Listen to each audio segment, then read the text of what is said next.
So I think we'll start a little more in-depth bio on each other, and then we'll get into the really fun topic of globalization, the NBA, food, wine, and otherwise. As Megan said, my name is Paul Feinstein, and I am a food, travel, spirits, and cocktail writer, writing for multiple publications, an author of Italy Cocktails, and a producer for David Moscow's show From Scratch, which David Moscow was here. I don't know if you guys came to that particular Vail Symposium event.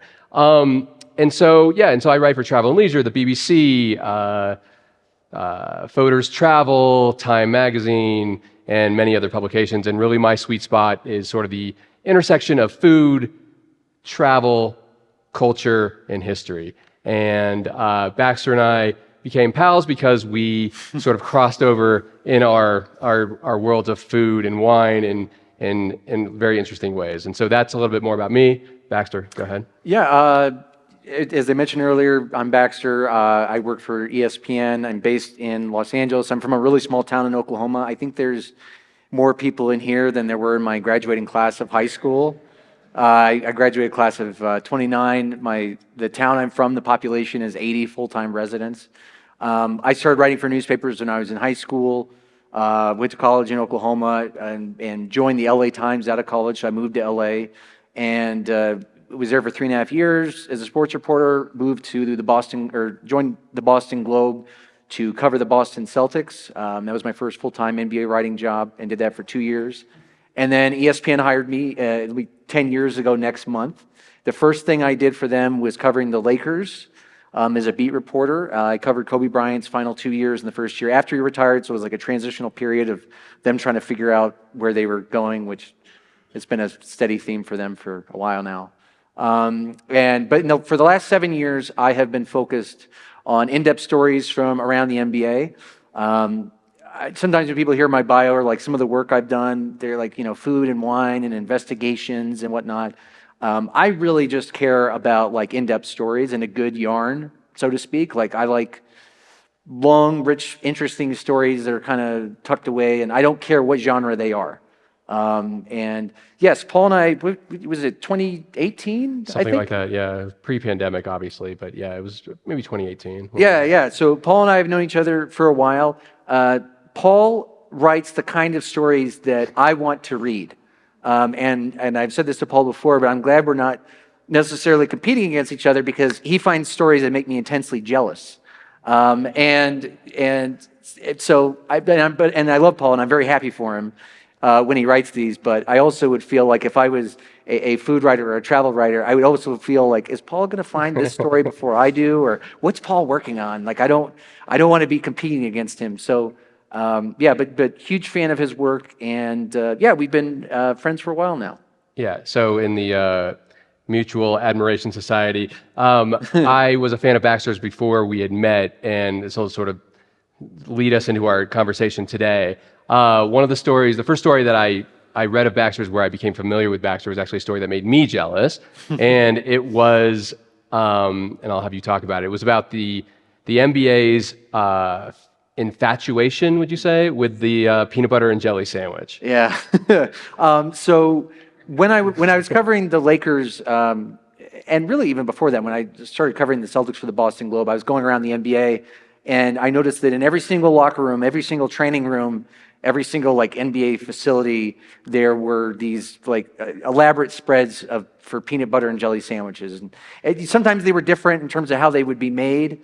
But it was everywhere, and I thought like there's billions of dollars in the NBA. Every team has nutritionists and dietitians and private chefs and personal chefs, and this sandwich that we kind of associate with like childhood and what your parents might make for you for going to school or a snack. Why are these unbelievable top 1% athletes like scarfing these down all the time? And so I asked my editor.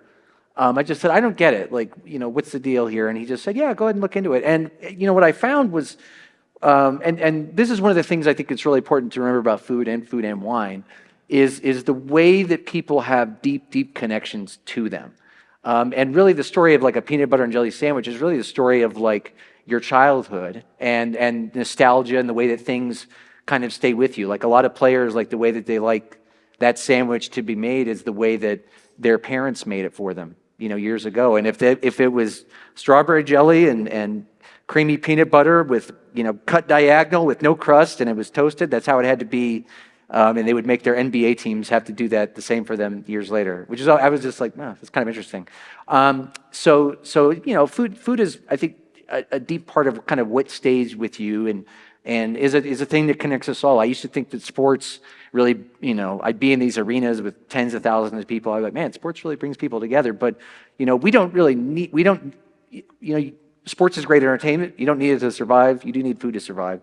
And it's something that really crosses all genres of culture and people all around the world. And so that was my first great lesson in that, and it certainly continued when I started to see how wine was becoming a big deal around the league as well. And we'll get into that in a second, but just to pair what Baxter was saying is that for me, I was a travel writer before I wrote about food or cocktails or wine. And I would tell people I was a travel writer, and they say, "Oh my God, you have the dream job." And don't get me wrong, it is. Awesome. That's what I said when I met him. By the way, it's an awesome job. The perks are incredible. No complaints whatsoever. I get to go to incredible places all around the world.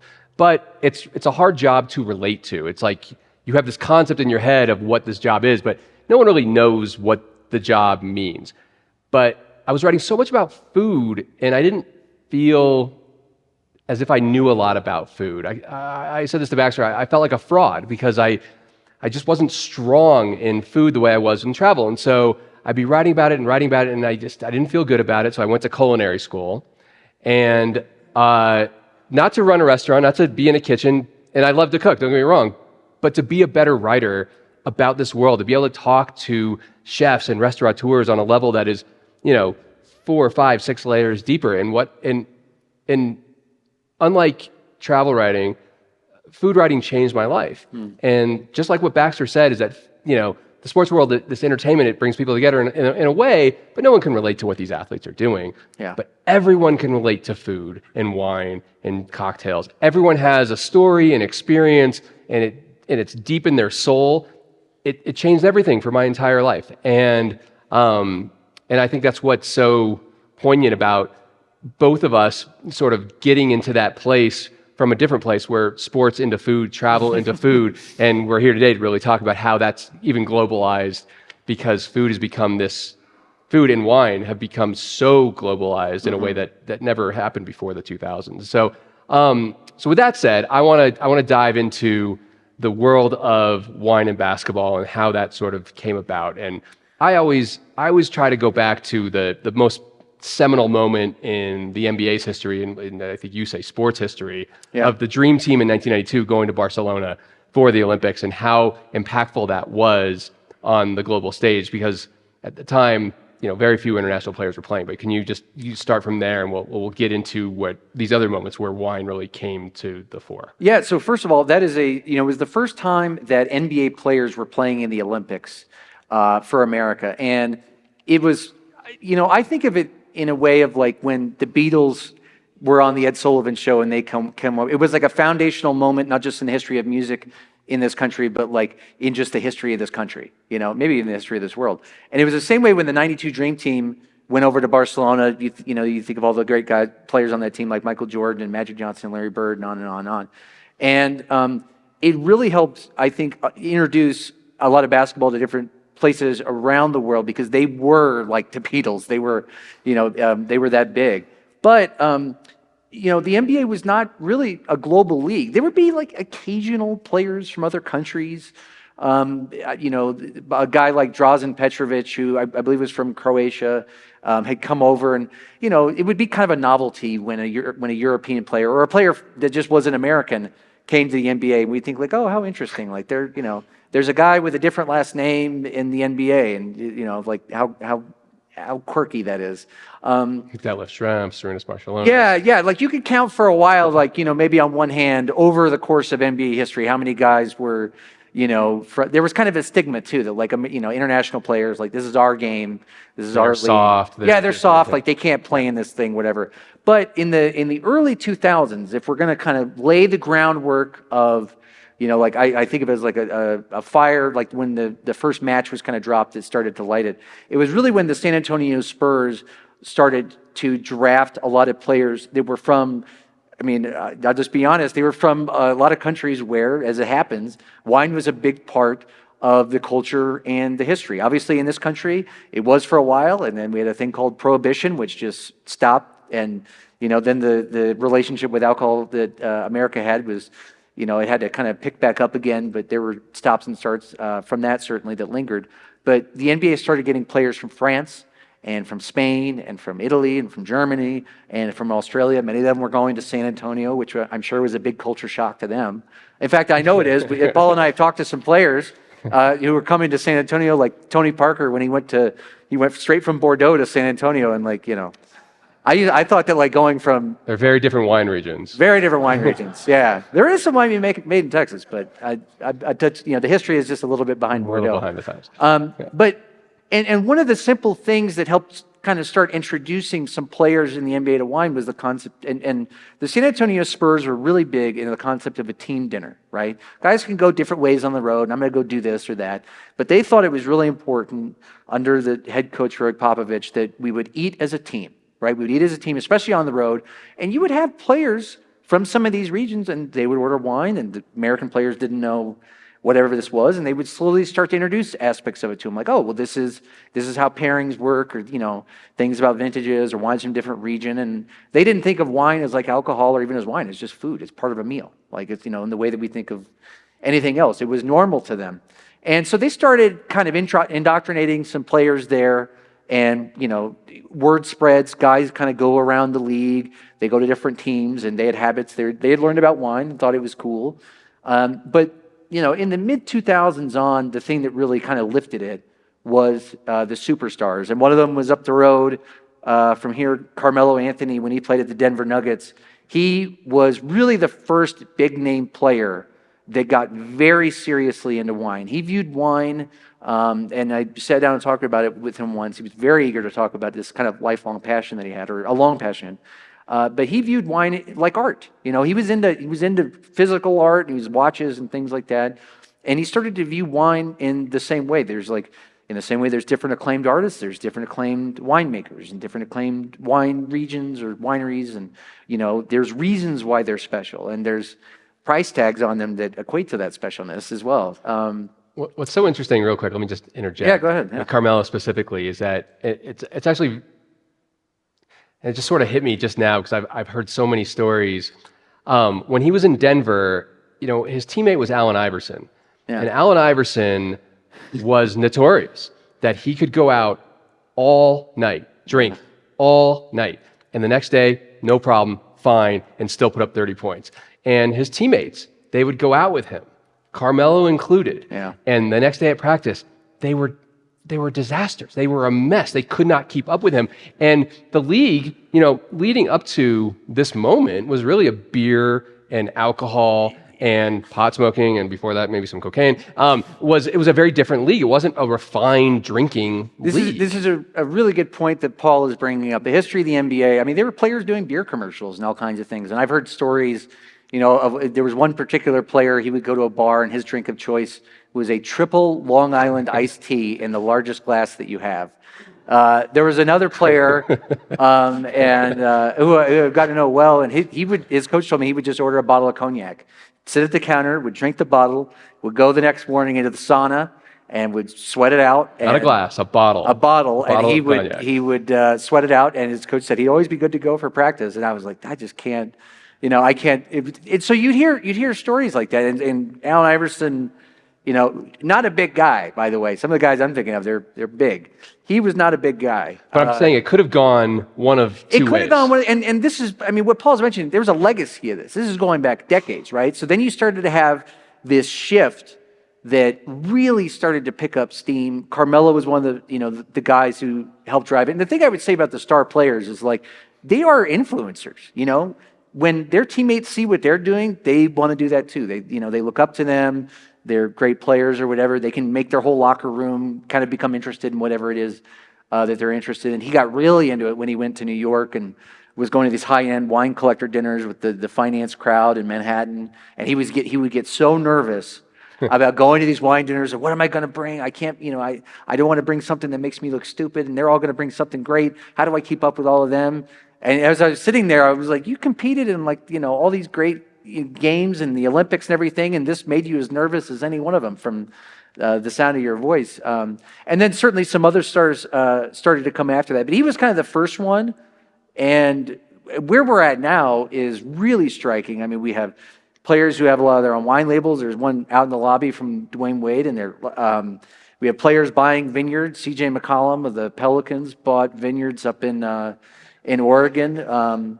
I've seen some of the specs on some of these guys' cellars. They're enormous collectors, vacationing all around the world, and particularly in wine regions. They're going across Burgundy and Bordeaux and all over Italy. Most NBA teams, when they come to the Bay Area, they will rework it with their NBA team so that they can spend a few days in Napa Valley. A good friend of mine here, Kathy Cohen of Mayacamas Vineyards, one of the great wineries of the world. That's a very popular hang for a lot of them, is going up there and drinking through all your guys' wine. But it's amazing how much it has changed. Last thing I'll say on this real quick, I was talking to a player, and he was telling me how when he got in the league, even just like 10 years ago, he would walk up the aisle on a team plane, and you would just see beer and liquor. And, guys drinking after games because they want to wind down. It's really stressful to, all the adrenaline, all that stuff. And he said, now when I walk up the aisle, it's only wine. And it's just, and again, if I think of the legacy of the NBA going back to even the 70s or the 60s, like if you were to tell those guys that, they wouldn't have believed it. But it's amazing how fast this has happened in the last in just the last decade. Yeah, and I want to get back to the history in a second, but two anecdotes off of what you were just saying is that our worlds are colliding more and more so because now, for someone like me, I'm getting press releases about Tony Parker's vineyard and Dwayne Wade's wine. Like, can you come to this dinner and write about it? Because it's now crossing over to me, and that's where our worlds are colliding more and more and more. And one of those dinners was actually very recently. We'll get to the Tony Parker one in a second, but I went to a tasting for Dwayne Wade's wine at a steakhouse in Los Angeles, and I talked to him and I said, what was your moment where you knew you needed to do this thing? And he said for him it was, they would be going to these really fancy dinners and he would see all these fancy people in these really big cities, and he'd look around and they're all drinking wine, and he just said, I know I need to be a part of that. Yeah. I know I need to educate myself about this world because clearly something important here is going on and I don't know anything about it. And that started his journey. It wasn't that he tasted something that started his journey. It was seeing the tables and knowing that, these are the people I want to be associating with, but I need to know why. Yeah, no, it's a great point. And one of the things, just sort of play off that real quick, that's happened a lot in the NBA in recent years, and it plays right into the wine movement, is a lot more players are thinking about their post-career life before their career is even over. It used to be players like, I'm going to play, and then the second it's over, I'll figure out the rest of my life. And a lot of them are like, I'm in the middle of my career, I want to think about investing and different businesses I can be involved in. Maybe it's tech, maybe it's fashion, maybe I'm interested in wine, or whatever it could be, venture capitalists. And I just continually would hear that they were going up to the Bay Area, right? They were going up to Silicon Valley. They were spending time up there, and they would be at these tables, and people, they would be at tables with like high-end people in Silicon Valley, and maybe that they were wine collectors or they knew wine, and they were like, if I'm going to be at this table, I have to be able to speak this language. Like, I need to be able, because they're going to be talking about it, and I don't want to be the one that's left out. But that, I think, really only started to change when players started to think about their post-career life. And by the way, the average NBA career is like 4.5 years. They spend their whole life trying to play in the NBA for what is like goes by just like that for most guys. So that shift as well kind of dovetails into that and all the money, being had up there. Yeah, it's almost, it's similar to, you make the deal on the golf course, but you got to be able to play golf. Yeah. And these guys looked around and said, I'm making deals with all of these venture capitalists. Everyone's drinking wine. I want to back up a little bit to the history of how this evolved. If you look at the NBA today, almost a third of the entire league, so there's 450 players in the league, and a third of the league is foreign. Mm-hmm. mostly from Europe, but Africa is becoming more and more represented as by the day. Yeah. And so that influence has really trickled down to all these teams. But there's really one guy who has made this happen. And Baxter talked about it with these dinners with the Spurs, but it's really Popovich himself who has a wine history that dates back to the 1960s. Yeah. And so we're going to start here in Colorado. So he went to we're talking about the San Antonio Spurs coach, Greg Popovich. Does everybody know who Greg Popovich is? Yeah, probably. All right, a lot of familiar folks. Okay. So he went to the Air Force Academy, graduates from the Air Force Academy in the 1960s, and he goes out he's stationed at Vail Air Force Base in Northern California, and he's out there with a gentleman who was a year ahead of him at the academy, and it was going to Stanford Law School. And so this is like the mid to late 1960s, and they were poor. They didn't really know anything, and they had some free time, and so they ended up going up to Napa and down into like Santa Cruz Mountains, and they were going to places like Mayacamas. They were going to places like Stony Hill and Ridge. And here's what is really interesting about this. So in 1976, there was a very famous wine tasting event that happens called the Judgment of Paris. Does everybody know what the Judgment of Paris is? Anybody heard of this? Okay. If anyone, why don't you just do a quickie in case anyone doesn't know? It was known as, in some ways, it's like the shot heard around the world. There was a blind tasting event in France where they pitted what they considered like the best American wines against the great French wines. And it was a blind tasting event, and lo and behold, the best wines, or the winners of it, were American wines. And it really helped put America, the wine region on the map. I mean, at least on a global scale, because and I understand, like France kind of looked down on America like, oh, it's so cute that they're making wine. Look at those Americans. Like, it's cute that they're trying. We've been making wine longer than their country has even been a country.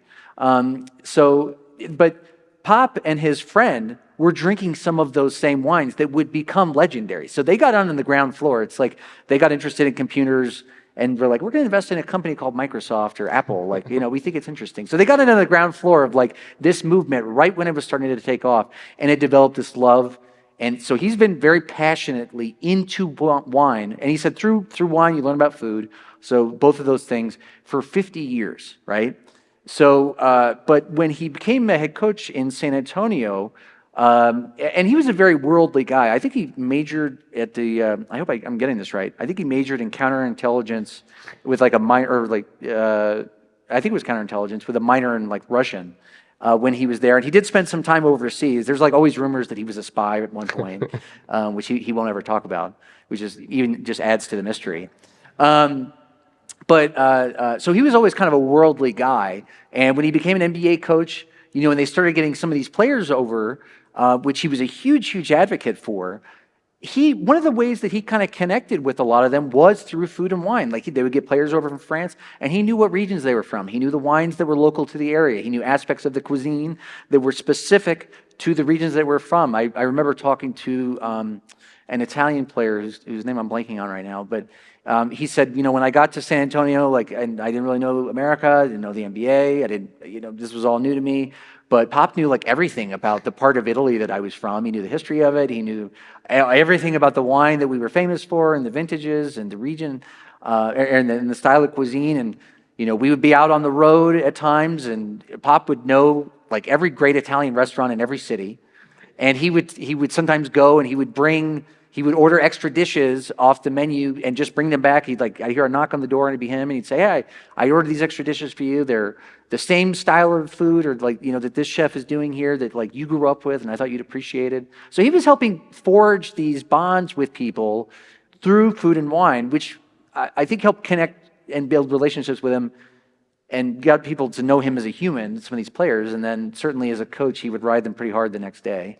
So they got to see the yin and yang of him being a kind of a hard-nosed head coach. But his language in connecting with them, which Paul is alluding to, was through food and wine. And when they would get together for these team dinners, and you'd have all these players from different countries from around the world, and maybe they weren't necessarily familiar with each other, they would never talk about basketball. They would talk about where they were from, the politics of the region, the history of that region, current events, their families. They really got to know each other on a deeper level. I talked to several of these players, and they would say these dinners were extraordinary. And I learned more about the world and the people in it from my teammates and their like lens of the places that they were from than anything. And it was all over food and wine. It's coming to the table is really what connects people.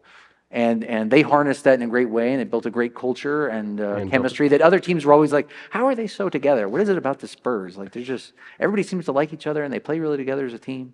But the dinner table was a huge part of it. Yeah, and he knew that. Yeah, and he knew that any problem could be solved over a meal, and you could work it out, and wine, and you could always work it out. It was so funny. We were actually, Baxter and I were just at an event with Tony Parker for his wine, and we cornered him. It was during the finals, actually. We were watching the finals game, and he's sort of half listening to everything that's going on and while paying attention to what's going on the screen. But after the game was over, we were able to talk to him, and he just had this one little anecdote where, he told, basically Pop knew more about where he was from than he knew about where he was from in terms of his food, his culture, his wine, and he was, his mind was blown by it. But he was also so touched, and I just think that bond, it was so special. I want to get to a different aspect, and then I want to finish with our boy LeBron. But before we take questions, one of the aspects of the NBA and wine that I think brings them together is attention to detail. Yeah. And why these players are so enamored and really ask deep questions about the wine itself, because I think you said game recognizes game in terms of expertise of a thing, and so can you talk about that just a little bit? This is a really good point, and it was something that was really reinforced to me, honestly, by a lot of winemakers, because they would host players and they were really impressed about like the level of detail in some of the questions they would ask. They wouldn't just like here's a wine, whatever I think about it. They would ask all these questions about like wanting to know how this great wine came to be great. Why is it great? What are all the steps that it requires to be there? And one of the things that I came to understand, especially in talking to a lot of players about it, is because that is their life. Their whole path to be one of 450 that make the NBA is the process of understanding how to be great. It is the language that they speak. It is the life that they have led. It's the journey that they know and live every single stinking day. And understanding on the court like an extraordinary attention to detail of like, the movement. If I go this way just by a millimeter, this is what's going to happen, and everything. And so they really respect, and it's not just wine, but it's like anything, the process of like reaching greatness. And it's particularly true for the great players, who have ascended not just to reach the NBA, but to become, say, one of the 10 best to play, or even in the case of some of the guys we're talking about, the greatest to ever play. Like, and I've equated it to, other fields. Like, you don't just become like the greatest brain surgeon in the world, or the greatest writer, or the greatest litigator. Like, you have to be obsessive about it. You have to live in the constant pursuit of trying to reach greatness, and even in perfection. And it's a language that you speak, all these high achievers. And at times, being at the wineries, I've talked to people who've hosted them, and they're like, we get these top 1%ers of achievement, and they speak that language, and they look at us and they're asking all these questions because they're wanting to understand the entire process, and all these things about the soil, from the soil to all these aspects of the weather, because that is what they know. And I think that's important to reference, because it would be easy to say, oh well, it's an expensive thing that has alcohol in it, and that's why they like it. But there's much more to it than that. And in talking to some of them, it's been fascinating. Even being with some of them at wineries, the questions they ask. Like, I ask questions for a living, and I learn a lot sometimes from the way that they look at things. But I think it's an important point to mention. Okay, let's finish with LeBron. So LeBron has become a big wine person as well. Carmelo Anthony and he are notoriously really tight, and probably had a huge influence on him to start. But can you speak to his brain, his mindset in basketball, and how it then comes into where he is with wine? Yeah. So first of all, when we look at LeBron, he is an unbelievable, like, the physical and athletic gifts, right? One of my friends once said, if you were God and you were going to build a basketball player, LeBron is probably what you'd come up with.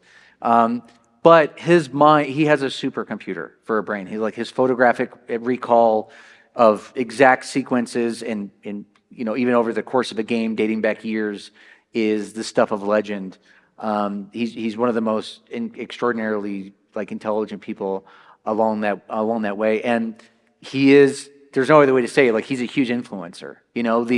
We talked about how like a superstar player can influence their locker room. Like if they're into something, all the other players are in it. LeBron swings the influence around the entire NBA and really the entire the whole sports world and beyond. Like I've talked to people at different wineries at times when he'll post like a wine on social media and they'll see an instant surge in their online traffic to their website and to that particular bottle. In some cases, it'll sell out just like that. So he started, getting into it. His business partner, Maverick Carter, is really intensely into it and kind of helped push him along the way. And he's played a huge part in it. So like, again, if we date back to, let's say the early 2000s, this kind of slow flame being lit of international players slowly starting to introduce their American teammates to the world of wine and like, just having wines with dinners and pairings, things like that. LeBron, and then guys like Carmelo and some of the other stars that followed, like LeBron is the napalm on the fire. And if you look at everything that's happened over the last 5 or 6 years, I mean, even they just went to Paris, they, won the Olympics. There were some very big deal wine dinners over there, as you can imagine. And LeBron was at the head of the table for those. So he has played a huge role, can't be overstated in where we are today. Oh, actually, can you tell one last story about what Popovich would do with his assistant coaches and wine? Oh, yeah. So this is how like into wine Pop is. So even when he was like a Division III coach out in Pomona Pitzer in Southern California, and wasn't making like any money, he would, at the end of the year banquets, end of season banquets, he would give like his assistant coaches wine, be like, this is this wine, and these are the characteristics of this wine. It's like this and like this and this, just like you. So he would like assign that. And then when he got to the NBA, and had a lot more money at his disposal and was really collecting a lot of wines. Look, when the NBA season schedule comes out, he plans dinners throughout the year, and he watches the Food Network all the time, and he follows the Michelin star guide and all that. He probably reads more restaurant reviews than anybody, and so he plans dinners out all across the road, all throughout the season. He knows as many chefs as anybody in the NBA, probably times 10, But he will, like, let's say they're on a 5-game road trip in the Northeast. He will give 5 different bottles to his assistant coaches. Like, this is for the dinner in Boston. This is for the dinner in Philly. This is for the dinner in New York. This is for the dinner, wherever. And I've talked to some of them about it, and they're like, this is the most stressful part of traveling with him, is because these are really important, special, and expensive bottles. And, maybe it's a 10-day road trip, and I got to take care of it. As we're going across all these cities, I can't let it get compromised by heat or wine. I can't lose it. And look, he'll show up to the restaurants. Like, he scouts the restaurants as much as he scouts the opponents. So he knows exactly what they're going to eat. He knows where the table is. He knows the music and the ambiance. He arrives first always. He sits at the head of the table. He coordinates everything with the restaurant staff and plans these really extravagant dinners. And for a lot of these restaurants, they've told me like it's the best night of the year for them, financially and otherwise, is when Pop comes in the door.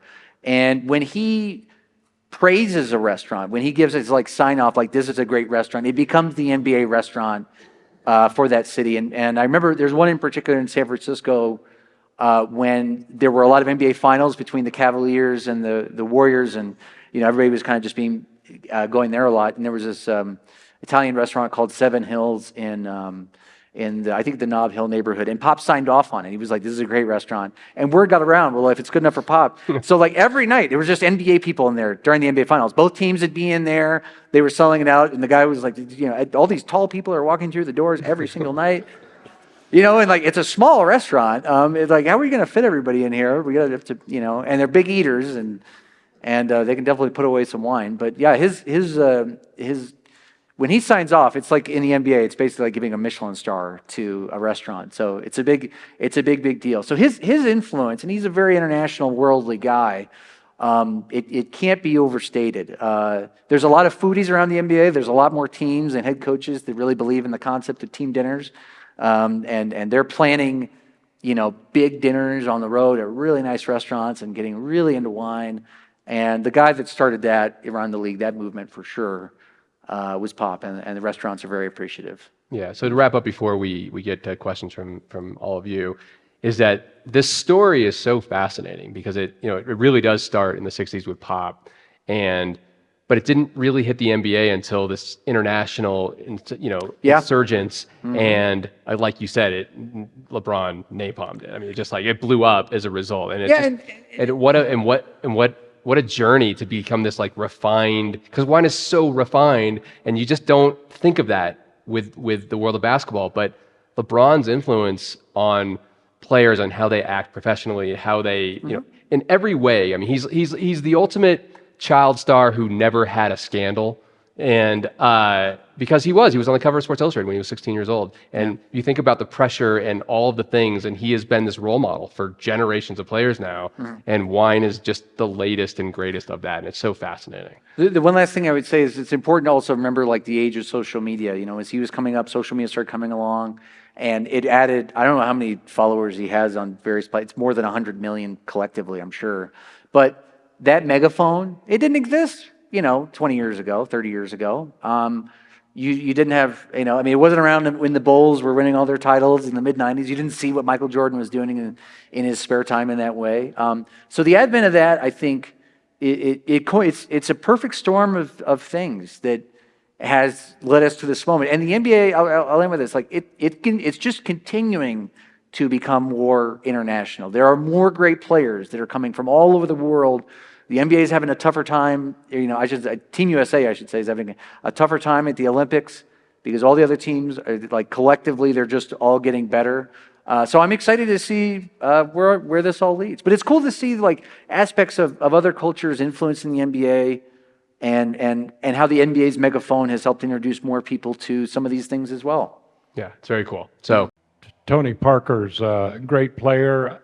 Where is his vineyard, and what is it called? And there are a lot of questions I have. What about Bronny James, and how has he been influenced by his dad? And the third question is... okay, I'm going to write these down. Yeah, LeBron James is so into his physicality and his ability to maintain his physical stature. How can he drink much wine and maintain that? So I'm going to answer these out of order, and I'll do the best I can. How about that? So first of all, LeBron is known for spending about $1.5 million a year to take care of his body in different ways, right? And I've definitely talked to different health people around the NBA, and they'll say that, look, we would rather have guys have a glass of wine with dinner or whatever than a bottle of cognac or a triple Long Island iced tea, or, look, cocaine was a huge problem in the NBA in the 70s. So I'm not sitting here saying it's the lesser of various evils, but the health people around the NBA would say, I would rather these guys have wine than other things that they might want to kind of wind down in the evenings. Look, he is as in tune with his body and longevity. I mean, the level he's going to be 40 in December, and the level he's playing at is extraordinary. So I trust that he knows that. How has LeBron influenced Bronny? I mean, no, but LeBron specifically, you had an anecdote about his opinion on the wine on his own. Oh, yeah. You know what he said? So I asked him about this, and what he said was that he had enjoyed kind of having a glass of wine with dinner and learning about wine, and he was I feel like I'm playing better than ever, which I remember when he told me that, I was like, I don't, you were playing really well before, you're playing really well now, but so I don't know if I can connect directly, tie those two things together. But if he thinks that it is helping, even if it's just to mentally ease into, the night after the stress of playing in the NBA and all the expectations and, fans and legacy and everything, that's upon him, then that's enough. If he thinks it's enough for him, then who am I to argue? Your question about Bronny, I was his father. I mean, look, he's influenced him enormously. But I'm very interested to see what his year with the Lakers will look like. He's got a tall order ahead of him. Tony Parker has a champagne, has a rosé, and I think a Bordeaux. I couldn't tell you exactly where they're all located, but they're all in France. So the champagne's in Champagne. I think the rosé's in Provence, and the Bordeaux's in Bordeaux. So that's kind of broad, but I hope that whittles it down. Yeah. Sounds like we may need a list from you as a follow-up for everybody. And I should acknowledge Jarrett over at Riverwalk Wine and Spirits helped us secure Dwayne Wade's wines for tonight. I'm certain he would help order any other specialty bottles you might be interested in. All right. I'll ask these questions one by one. Okay. So you and I can both remember them at the same time. Thank you. You mentioned that Carmelo Anthony had a winery, and you indicated it might be nearby here. Is that right? Oh, no. I was saying, so when he played in Denver, that was when he fell in love with wine. Now, the Denver Nuggets, owned by Stan Kroenke, who also owns Screaming Eagle, which, Kathy could help me on this. Is that the most expensive American wine? Probably so. Yeah? Probably, yeah. And somebody had told me once that, like, what's that? Yeah. I was going to ask you, if that was the case, where did he import his grapes from? No, he hasn't. So Carmelo now does make a wine.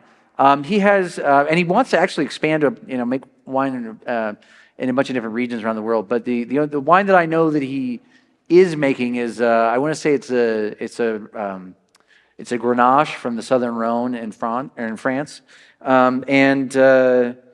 But I think I was talking to one of his business people recently, and they were laying out all his grand visions for all the things he wants to do, and I was like blown away by. I was like, this is a lot. You're not just dipping your toes into the water here. Like you're jumping into the deepest end of the pool.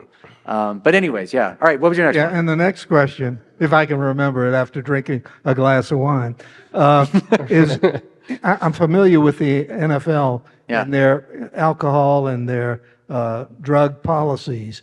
And you indicated so many of these players have, like Iverson and others, and perhaps that was before any drug policy was issued. But what is the current drug policy, and how does it affect wine and alcohol? Well, there's no policy on alcohol, and there's no longer any policy on marijuana. Actually, they did away with that in the last collective bargaining agreement, which I think was ratified, I want to say, in 2023.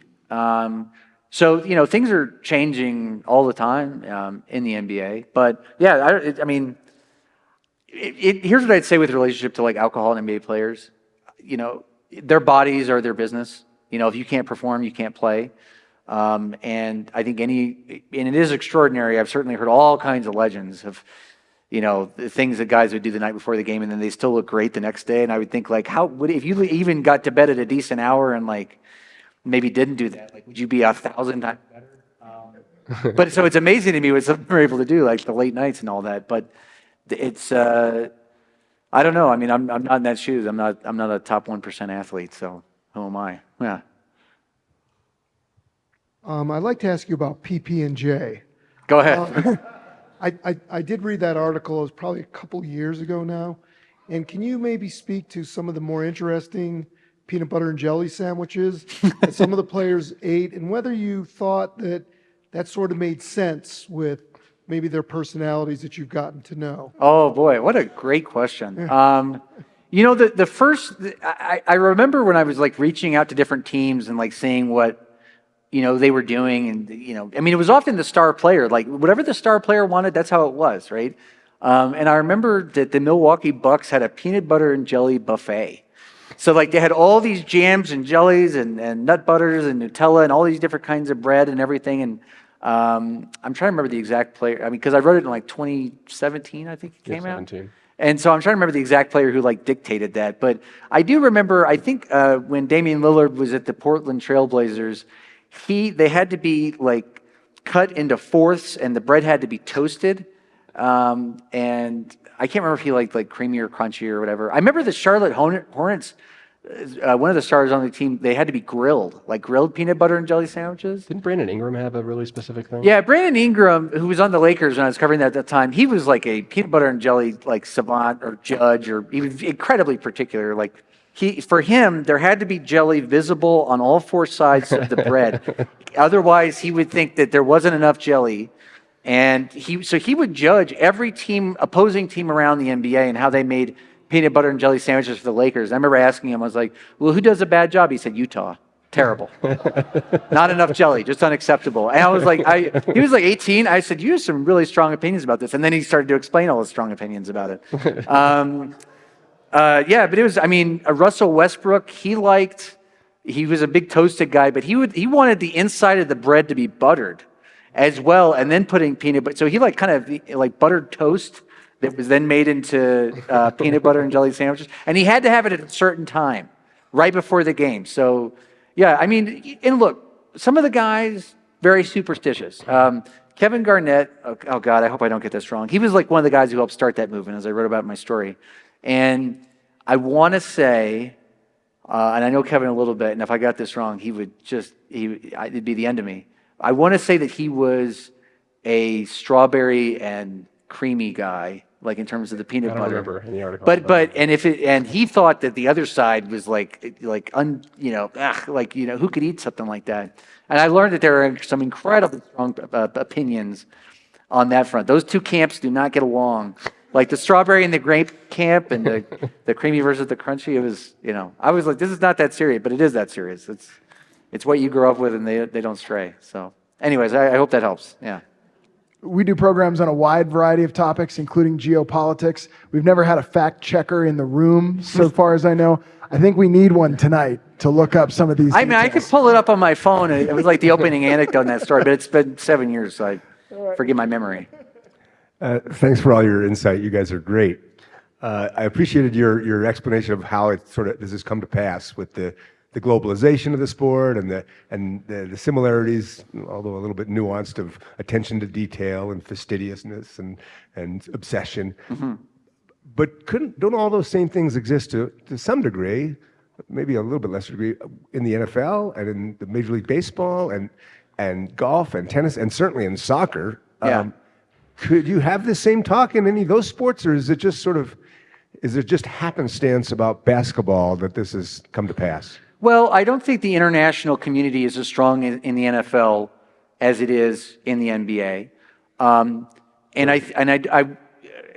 There is a very strong international presence in Major League Baseball, but they're not typically coming from acclaimed wine, countries like France and Italy. Although I just saw that the Angels are bringing up the first Italian pitcher in Major League history. Yeah, I saw that. Yeah, and I was like, I didn't even realize there had never been an Italian pitcher in Major League Baseball. So I think that that's maybe a part of it.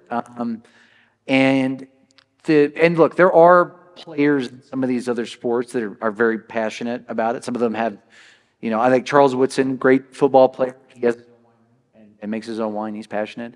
But I think the star players in the NBA have helped, especially in recent years, really kind of drive the movement. And if the star players in the NFL or Major League Baseball decided that they wanted to be really into wine and go full bore, then they could turn their entire leagues that way. I think another major difference, though, two things. One I find very fascinating is the evolution of how wine became a thing in the NBA, and where it started as a cocaine and hard alcohol league and beer, and it turned into this. But you'll notice the NBA is very specific in a way because there's only 10 players or 12 players on a team. They're not covered by a mask. Yeah. They're very visible. And as a result, they're much more marketable. 53 players on a football team. Baseball's a slowly dying sport. And hockey, again, you're covered by masks and it's not nearly as popular. And I think for that reason, the marketability of a basketball player is just much higher. Now, as far as soccer is concerned, I'm sure wine is heavy across And Europe. you know what? And it probably always has been, to the point that it's not like it's never been a story. Right, Because it's not It's new. always because it's always Yeah. been there. You know, like Yeah. European soccer. I'm sure that wine's been a part of it as long as the ball has been on the field. And so no one would have ever recognized like a movement was happening. Yeah, and you know, you take a lot of inner city black kids in basketball who never had this experience in life, and it's really fun to watch how that's evolved over time. Yeah, and it's been fun to see. Like I have friends who are big basketball fans, and now they've become curious about wine because they see some of their favorite players that are into it, and they're like, you know, they're posting about wine. I want to learn about this. Like it's, you know, they're like, if they see on their Instagram story or whatever, like some of the dinners they have and the bottles they're drinking, or you know, the places they're vacationing, like fans want to understand that as well. If you're a fan of that player, and so yeah, I mean, I would leave it to somebody in the industry to describe like how the NBA has impacted wine, but I would venture to say that it's been a net positive. So, Paul, as someone quite close to that industry, any thoughts? Sorry? As someone quite close to that wine industry? Oh, I think there's been a tremendous impact. I mean, I almost daily get a press release about some athlete wine of some kind. They're not always good, but they're trying. And look, and wine takes time. And so over time, I think you're going to see, don't be surprised if LeBron James has his own insanely good vintage in 20 years from now. I mean, you just never know. yeah, I mean, he may make a wine, but you know, most of these guys are just starting out, and like they'll learn, just like a lot of people who started making wine will learn. I mean, but it just so happens a lot of people who are making it have a long head start on them. So yeah, we'll see where it leads. Yeah. Hi, Okay, Kathy. so hi. I think you guys are kind of missing something you should be talked about, but wine essentially among wealthy people is a status symbol, right? Yeah. And always has been, probably for as long as wine has existed. And I think that's a big part of the money in basketball, right? These guys have an enormous amount of money. You know, they're, touching these people regularly because of it. And I think it's a natural pull for them to want to be interested in the things that the people in their socioeconomic realm are interested in, right? So, I mean, you didn't really speak to that. No, it's it's a very true point. You know, like, look, for some of them that drink like the highest end wines, you know, they have access to them in a way that others may not necessarily. I will say an interesting point. I remember being in the Cleveland Cavaliers locker room when LeBron played there, and Kevin Love and Kyrie Irving, and I was talking to Kevin Love about this. And one of the things he said he's from Oregon and is a big proponent of Oregon wine. And he said, one of the things that we really love doing as a team is like, who can bring the best $30 bottle of wine? You know, like we want, because like, we all have access to the best stuff, you know, so like nobody's going to out impress the other one or whatever. But like, if you can bring something that is interesting and it's different and it's new and maybe it pairs great with the food we're having or something else, like he was trying to impress upon me that like at the table, because we were all at a certain level, like none of us are going to blow each other out of the water by like, oh, you brought this really expensive bottle. It's like, yeah, because I can and you can and everybody else can and whatever. But he said, but the more thrill of it is the thrill of discovery, of like trying to find something that's new and different and maybe you haven't heard of it and it's a side project from so-and-so, you know, yada, yada, yada. And maybe they only made a couple barrels of it. And it's from something that's in your own backyard that I thought you would like. He loved trying to showcase kind of different small boutique producers from Oregon to different people. And I've been at some tables with some of them, and like they've had the great Burgundies and the great champagnes and all kinds of other great stuff. And not to say that they've become like so spoiled and, you know, whatever by those wines, but they do love being able to find, you know, the hidden gems, the under the radar stuff, the stuff that would never kind of come across their plate anyway. So it's interesting. I remember when I had that conversation with him, and I remember Kevin said, he pointed at me, he said, we're just like everybody else. And I remember thinking, I was like, well, not exactly, but I get what you're getting at. Yeah, I get what you're getting at. But that was also Dwayne Wade's origin story, is that, you know, he saw the status of these people drinking wine and he wanted to be part of that. he wanted to be at that table, but not feel like an idiot. Yeah. Now we're drinking his wine in Vail. Since everybody asked questions in lists, so here's 3 for you. Just learned that.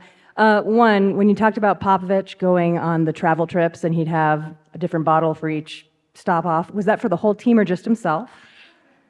Can I take these one at a I'm time? gonna let you do that. I'll let you do that. So he does these kind of coaches dinners, right? And it's always a group of 6. He thinks that 6 is the ideal number for the table. And sometimes it'll be like him and 4 members of his coaching staff and like a guest, maybe as a friend in town or, somebody interesting or, whatever. So those are typically for him. He also has a rule that if any of his players or players who played for him are in that restaurant that he's dining in tonight, that he will always pick up their tab as well as that tab for the dinner he's at. And former players of his have tried to take advantage of that. They'll like ask the concierge at the hotel he's staying at, like, where's he eating tonight? Because they know that it's a free meal at a very nice restaurant. Not that he only eats very nice restaurants. Like he'll go to hole in the walls out some, if he hears that if there's somebody doing something well anywhere, he'll make the trek. So anyways, yeah, but typically for the coaches' dinners. So anyways, all right, go ahead. Second is, which wine pairs best with a PB&J? I just saw this in a I think on an Instagram post, and they said like off-dry Riesling. I've never tried it. I think it was like Food and Wine Magazine or Wine Enthusiast, and I mean, okay. Well, you say that, so it's funny you say that. I just wrote a big article about pairing wine with sushi. It's becoming a trend, and so I talked to a master somm, and he kept coming back to this one point: champagne pairs great with everything. Oh yeah. So, by the way, PB&J and champagne. Nikola Jokic for the Nuggets, an extraordinary player, and I hope that everyone appreciates watching him. I certainly do. He is unbelievable. He is, and I could go on. I've written a lot of stories about him, and I've talked to a lot of people in Serbia about him, dating back to his childhood. But he is a big champagne aficionado, from what I understand. Like he's becoming more and more into that, which I find really interesting because when I talk to certain people who've been in wine for a while, and you say, like, what do you like to drink these days? And some of them just say, I just like champagne. It's refreshing. It goes with everything. Like, everybody loves it. It's fun and tasty. And typically people can have kind of a journey. And so when someone messaged me recently, I think they were involved in like helping him get champagne. I was like, that's where he's there right now. Like that's typically where I'll hear people who have been in this for a while say that they're at. So anyways, and also in sports, when you think of champagne, you think of people just like spraying it on each other after a championship. So I appreciate his admiration for it. So anyways, off-dry Riesling apparently, but I can't vouch for it personally. We'll all try it later, I'm sure. Yeah. And then the last question is, you talk a little bit about the perfectionism and the detail that people take their paths. So you both have had these intersectionalities between so many different parts of your background. Can you talk a little bit about how you found your craft and find yourself where you are now, whether that's through writing or ESPN, or how you kind of found your path to where you could be now? Oh, man. So I wanted to chase tornadoes growing up. I don't know if the movie Twisters is out right now. When the original one came out in the mid-'90s in Oklahoma, I saw that and I was like, I want to do that. And I thought I had my whole life planned out. I was just going to go to the University of Oklahoma. They partner with the National Severe Storms Laboratory and the National Weather Center. I was like, I'm going to do that. I'm going to chase tornadoes. That's going to be my life. And then journalism kind of came into my life out of nowhere when I was a sophomore in high school. I always enjoyed reading and writing, but I fell in love with it and then became obsessed with journalism. Like I was reading books at 16 about like the history of certain newspapers and of newspaper barons and titans and famous journalists and the backstories of big stories in the history of journalism in this country. And so I started writing for one newspaper, and then I was writing for 3 newspapers, and I went to college, and I just lived I worked at the student newspaper and lived there in the newsroom basically my entire time there, and did internships in South Dakota, in Salt Lake City, in Boston at the Boston Globe, and then the last one was at the LA Times where I stayed.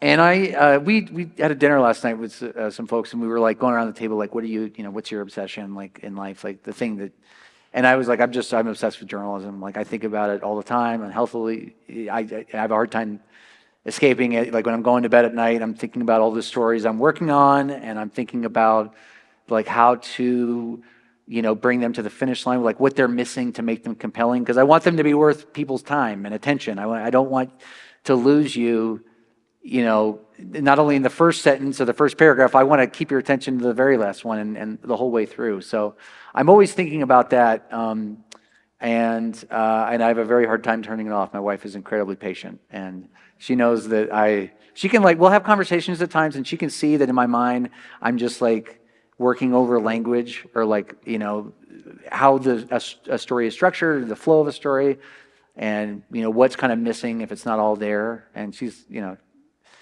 I'm trying to work on that, but I don't know if that answers your question. I'm from a very small town in southeastern Oklahoma, called Tuskahoma, which is 80 full-time residents, and so Norman, so like it's 2.5 hours straight southeast. Yeah, there's not much there.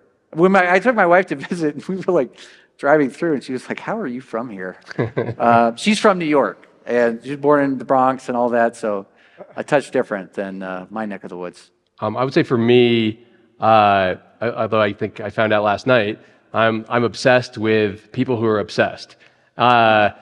I am probably similar to Baxter. I'm obsessed with learning. And for me, getting into a zone and writing copy over and over and over and over again, and doing it fast but doing it well, and but it's always about someone or something where their entire life is about a thing that they're the best at, and that drives me. Because I want to learn about them, but it also makes me better with my craft because it inspires me in a way.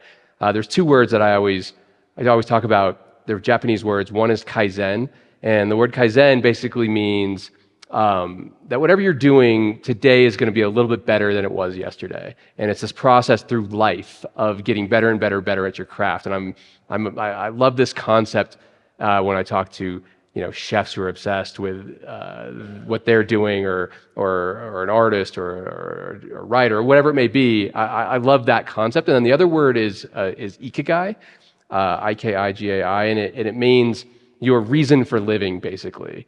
And I love finding these people and writing about these people who they just have to do this one thing better than anyone who's ever done it. It's their calling in life, and they can't live without doing it better and better every single day.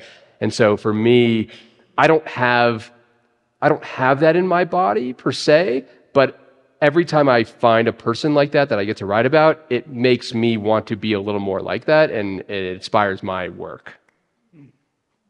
I love Paul. Paul has some of the best stories there. And his wife is in the back of the room, and I want to just say there's one thing. I'll brag on Paul.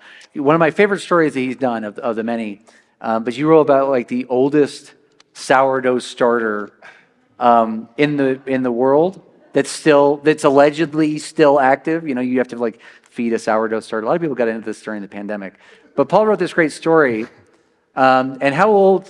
Could you tell us how old the oldest one is allegedly, and what's the secret behind it? So I went on this journey to find the oldest sourdough starter in the world, and the best story. It's really just a story, but it's a beautiful story. Is there's a Christian sect in Syria who claims that when Christ was crucified, someone collected some of his tears and they incorporated it into the starter and have been refreshing that starter for 2,000 years. Whether that's true or not, probably not. But when I found that and I told my wife about it, she said, "I have the perfect title for your story," which the BBC said, "Absolutely not. We think it's hilarious." But Marissa came up with the best title of all time. It was Jesus Christ Superstarter.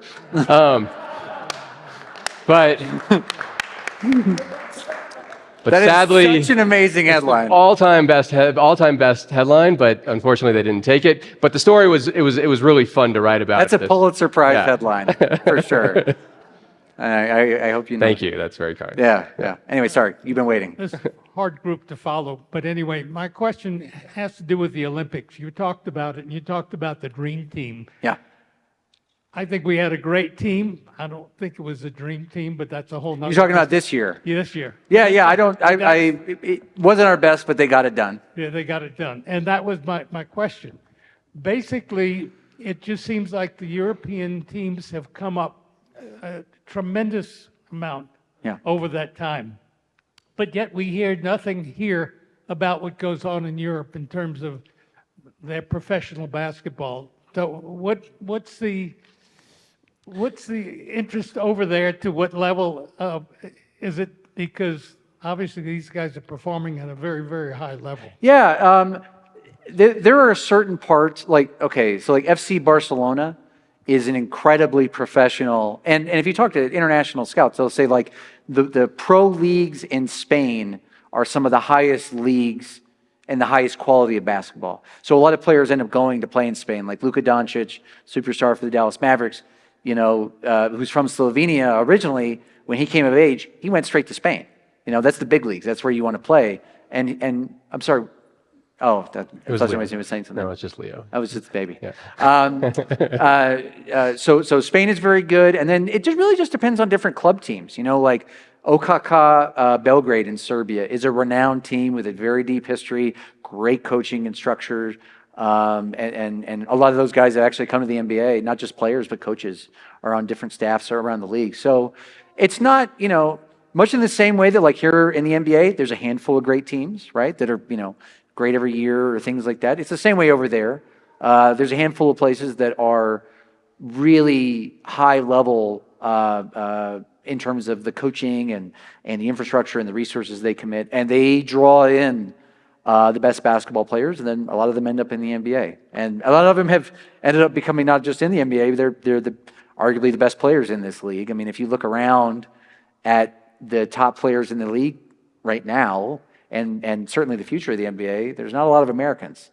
It's principally all international players. Well, and on that note, post-Dream Team, and we'll use Serbia as a really good example, a lot of countries really invested in basketball programs specifically, and quote, the right way, meaning they really, really focused on basketball fundamentals and teaching teamwork and teaching in a way that we just really don't do as much in America anymore. Mm-hmm. But Serbia is a fascinating example because they poured a ton of money into sports as a country. Because I don't know, what, 8 million people in Serbia.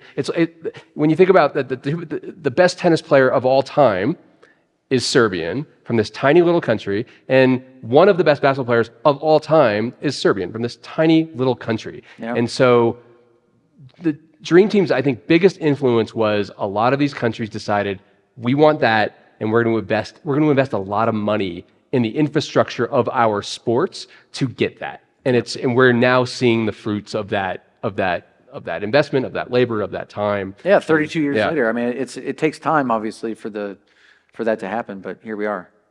We have time for a couple more questions, and then we'll give you guys a crack at some final thoughts now that you're getting to know the community through the questions we're asking. So one back here, and then I'll come up front to Jay. Okay, my question is about Michael Jordan, arguably the best player ever, who was compulsive about practice, about basketball. What was his take on the wine movement? Was he part of the wine movement? I never really heard that many stories about him with respect to wine, to be honest with you. And I don't know that it was much. I mean, we talk about like the NBA being kind of a beer and liquor league. That was certainly true during his day.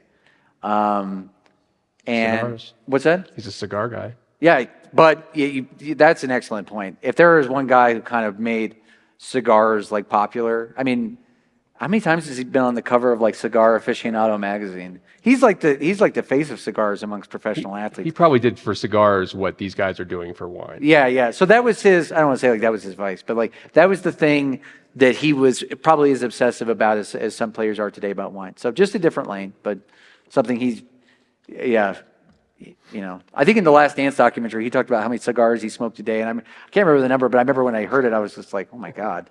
So anyways. cigars, plural, per day? Oh, yeah. I wanted to ask a sports question in terms of the global evolution of the game. I grew up watching Clive Drexler, Dr. J, MJ, and these were ballet artists as well as great athletes. How do you explain that probably 2 of the 5 greatest basketball players on the planet are a really unathletic looking guy from Serbia and another really unathletic guy from Slovenia? You know, so I'm going to talk about Nikola Jokic for a second, because I did a big story where I talked to people from his youth and in his family, and they were describing to me how when he was like even just 10 years old and playing basketball, he was doing the same things that you're seeing him do now. He could look out on a court and he would know where everyone was, where they were moving, where they were going to be, and he could see plays before they would happen.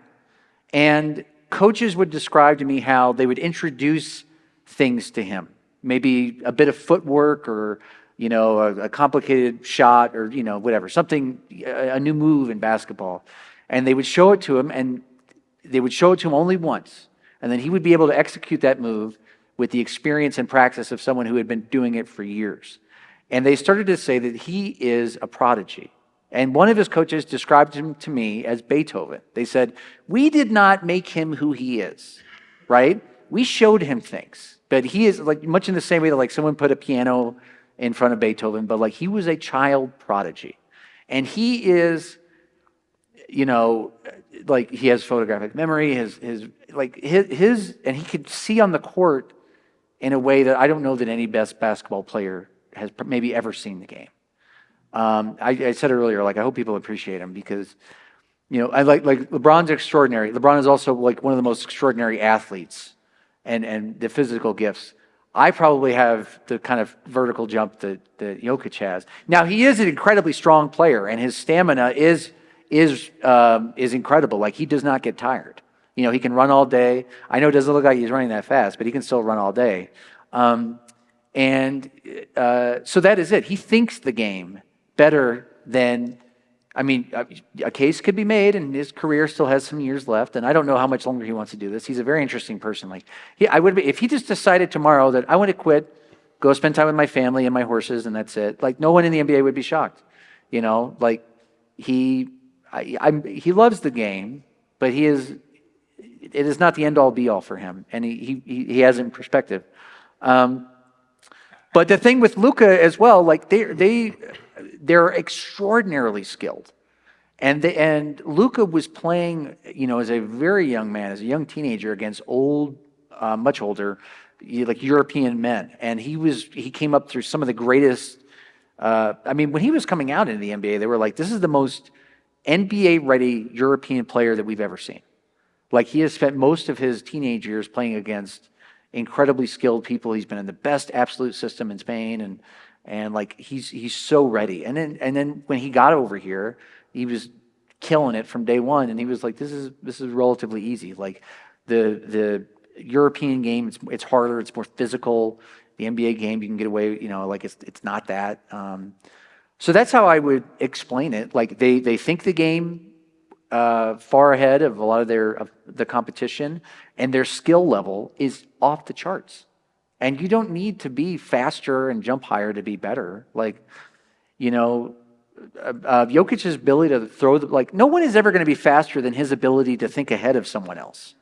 And that's it. Like, and they can't compete with that. And I watch players all the time. They play against him, and they get so damn frustrated because they cannot see what he can see, and that is deflating. Like, I mean, they might be able to out-jump him, but they can't outthink him. I think LeBron has enormous respect for him. Yeah.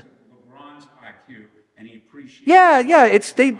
And LeBron is like, look, LeBron is a supercomputer as well. Like he can think the game very highly, but it's actually interesting when they play against each other because it's like I'm trying to think of like two like chess, you know, prodigies, like going like Bobby Fischer against whoever was, you know, the best chess player in Russia, and you're just watching like two extraordinary minds going against each other. And that's what it is. Like those guys are thinking the game at such a high plane. It is beyond the comprehension of certainly the fans and most anybody watching it. Like, we're not speaking their language, you know, but it's a joy to watch, even if we can't, you know, see it or understand it really fully. So anyways, yeah, From the back. What's your favorite way to have a PB&J, or what's the most common in the NBA? I'm sorry, what was the first part of the question? What's your favorite way to have a PB&J?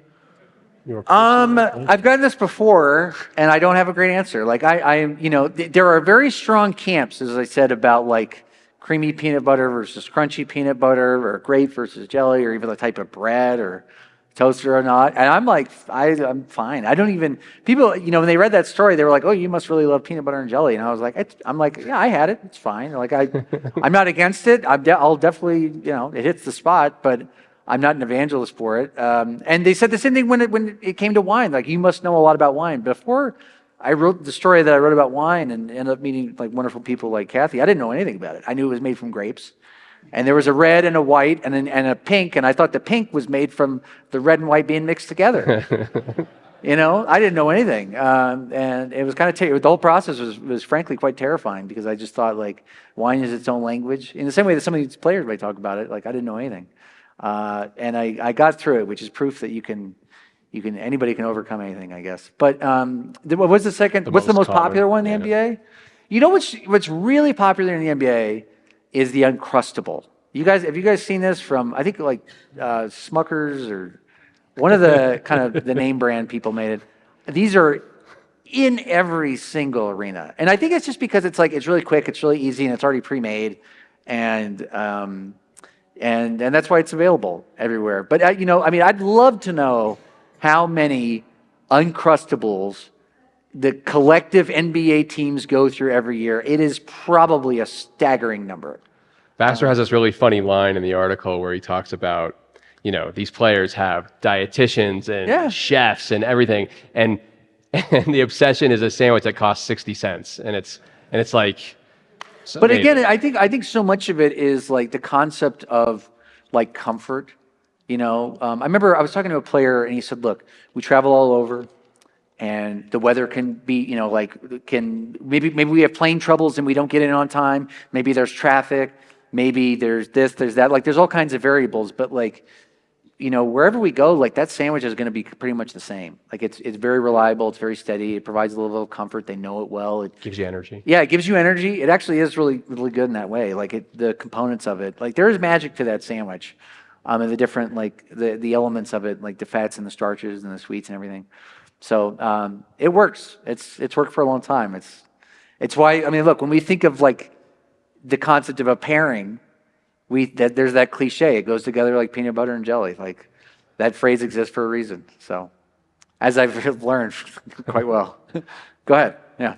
I appreciate you guys coming and talking about basketball, talking about the globalization of the game.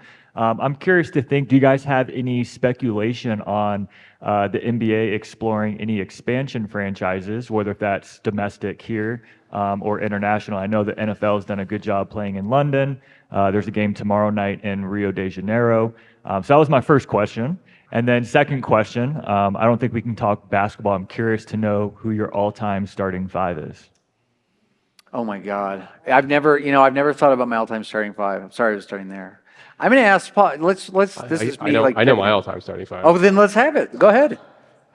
Magic's 1, Jordan 2, Bird 3, Duncan 4, and Kareem 5. Oh, that's pretty good. That's going to be a tough team to stop. Did you mention Jordan? Jordan's 2. Jordan's 2. Did I say Bird's 3? Yeah. You could either do Bird or LeBron at 3, but it's fine. I mean, that sounds pretty good to me. Yeah. This shit, like, some people have very strong sports opinions and I don't. Like, I'm like, yeah, I can see that. That makes sense. Which I think infuriates some of my friends, because they are staunch fans of whatever. I'm like staunch fans of certain journalists. I'm like, that journalist is the best ever at the thing that they do, and no one's better. And they're like, but none of my friends, they're like, I don't even know who that is. I don't care. Okay, so expansion, right? So, the NBA, they're gonna do expansion. The next cities I think they've targeted are Las Vegas and Seattle. I love that. I was born outside Seattle initially before moving to Tuscaloosa in like first grade. But I loved the Sonics forever. They were the team that I always loved.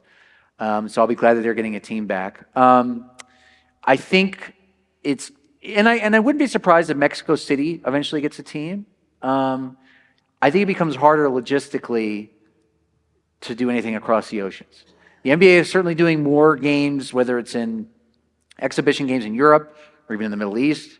Paul could speak directly to the NBA's investment in Africa, which is, if there's one place that the NBA, really feels is the most, like a huge, huge part of their future, if not their future, it is Africa.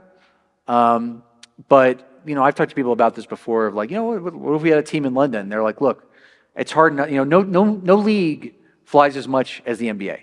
The NBA puts more airline miles on their teams than anybody. And if you started to introduce the concept of like flying over oceans, you're going to get some pushback from some of the health people who are like, we're doing too much as it is. These guys are, we're grinding them down, and it's hard enough to play every other night all around the country. So I think that's kind of an obstacle, but I wouldn't be surprised to see Mexico City be in the mix at some point. There have been a lot of exhibition games there, and usually if the NBA is doing a lot of exhibition games in a city, they're like testing the waters to see if they want to put a team there. So, did you want to speak about Africa real quick? NBA Africa? Yeah, I guess. I just put him on the spot. No, the NBA has been running camps in Africa for years and years and years, developing talent, and you can see it. You can see it in the league. You see Joel Embiid, you see Giannis, you see Bam Adebayo. There's a lot of African players who have come up. I think Akeem Olajuwon was probably the most important player to come from Nigeria to the NBA. But no, the NBA is heavily invested in Africa. They run tons and tons of camps in countries all over Africa. They're just investing heavily in that continent to really bring about change in a lot of different positive ways. So, yeah. Gentlemen, I misspoke before. We do, in fact, have a fact checker in the audience. She's in the back, and she'd like to provide a fact. The Baltimore Ravens in an NFL eat 7,500 Uncrustables a season. I do remember when that stat came out. That's just one NFL team. It's staggering, Uncrustable, I'm telling you, the professional sports leagues, I don't want to say they're like keeping Uncrustables in business. They might but if I was to look at like their profits and losses throughout the year and like a pie chart of where their money comes from, my God. There's a lot of athletes eating peanut butter and jelly across the league, that's for sure. All right, so we are at time, but I want to give you a chance. You've gotten to know the community a little bit. We've talked about PB&J and fine wines and taking professional sports around the world. Do you have some thoughts for us to close us out of this wonderful evening, and then we'll have a chance to applaud you? I was going to, No, No, it's the okay. questions have been great. I'm trying to think what else to cover. I would say if you want to put a button on this whole concept and this whole idea, and I think we talk about this a lot, is that there is just nothing that brings people together more than food and wine. And it's a beautiful, beautiful thing. You get a couple drinks in somebody, you get their stomachs really satiated, and every great conversation, every the bonds that are forged and all that, is so strong. And I think the NBA was late to the game in discovering that, but it's become, it's like the template for. Yeah, it's a part of the fabric of the league. I'll share a short anecdote that I think gets to what Paul's talking about. I was talking to a player who was really big into watches, like very high-end, rare, the Rolexes and all kinds of other watches. I don't know anything about watches other than they can be extraordinarily expensive and hard to come by. And he said, I was like really into watches and collecting watches, and you keep them all in your locked away in your cabinet. You break them out. You go to these watch events with other collectors, and you all like look at each other's watches or whatever. Then I go home, I take out my watch, I put it back in the thing, and that's it. And he said, but when I started getting into wine, like you would bring a wine to a thing, and you would open it, and you'd pour for other people, or they'd pour wine for you, and you would all experience it together. There was an aspect of sharing. And so, like and he said that it wasn't that way with watches, and he gave up. Why? He sold all his watches. He got out of the watch game. And he said, like, being able to forge these this connection with people you don't know. The very first wine dinner I ever went to, the gentleman next to me was an LAPD homicide detective. The woman across from me helped control the Mars rover from the Jet Propulsion Laboratory in Pasadena. And the gentleman next to her was he was either one of, if not the lead sound mixer for Lucasfilm. So he was like in charge of the sound for Star Wars. And they were like, "Oh, you're an NBA writer for ESPN. Like, that's amazing." And I was, I had a million questions, and I would never have met them, were it not for this. And we were all we were drinking the same wine, and we got to know each other, and on a deeper level, just as people, and talking about what we did, and how, where we were from, and all of that. And I remember leaving that, and it's been reinforced a million times since, but I remember thinking, about food and wine bringing people to the table in a way that nothing else does. And I say that as a sports reporter, that I used to think oh, sports brings people together. And I was like, it does not hold a candle to food and wine. I mean, it predates it, goes back to the beginning of civilization. And sports is popular, but it's not a necessity. And there is just something deeper about the concept of nourishment and gathering. It's everything. And it resonates as a core value for our culture here in Vail as well. Ladies and gentlemen, Paul Feinstein, Baxter Holmes.